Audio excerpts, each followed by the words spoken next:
Hello class, this is Scott Caruso from AOC2 1301 with my week 2 reflection video. We'll jump right into talking about how this week went, and in just a moment I will actually show you the application that I built and a little bit of the code. Um, the result of this week I felt was very successful. The method of getting there was full of trials and tribulations that were partially of my own doing, but partially of Xcode's doing, I think.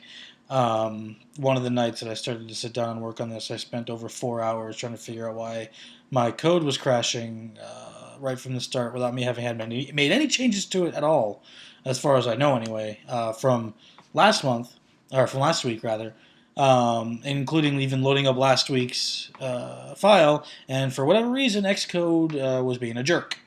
So I renamed my project, and magically Xcode started working again. So I spent 4 hours just to rename my project, and that kind of set me off on a bad foot altogether. Frustrated me and made the rest of the work feel like it dragged on longer than it needed to. But it still was a successful result. Let's hop over the code and take a look. Okay, so this is my application this week. You can see it starts off the base view. It's very simple. You have the title header there, 3 buttons on the left side, the info button, and the dialog at the bottom that allows you to change the colors.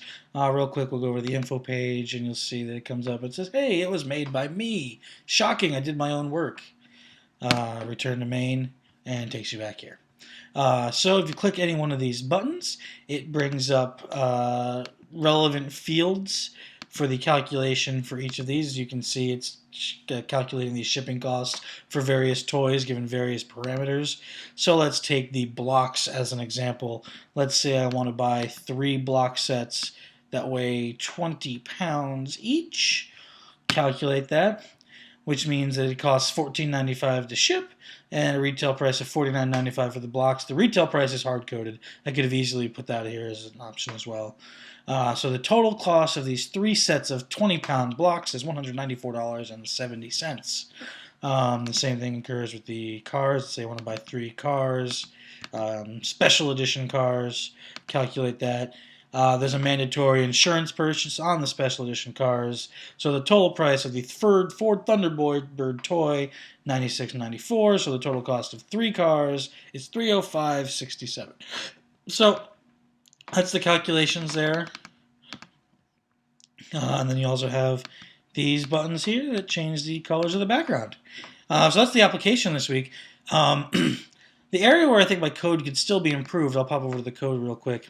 If you look at my view controller, I ended up using a lot of very similar code here in my button click method.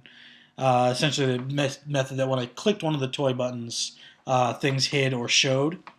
I wrote out each line of code a couple of times each. In hindsight, and if I had a little bit more time to refactor this, what I would end up doing instead is writing a method that lives outside of this and then just call the self method. So I wouldn't have to rewrite this code over and over again. So I would have, say, for instance, written a hide blocks method that would have lived outside of here and just called the hide blocks method when it was appropriate to hide the blocks. Again, in hindsight, if I had time to refactor, I would probably do that. So that's one place where I feel like my code could really be improved. Other than that, I feel like it's pretty self-explanatory. That was my week 2 project video reflection. I hope everyone had a great week 2, and I will talk to you again during week 3. Thanks a lot.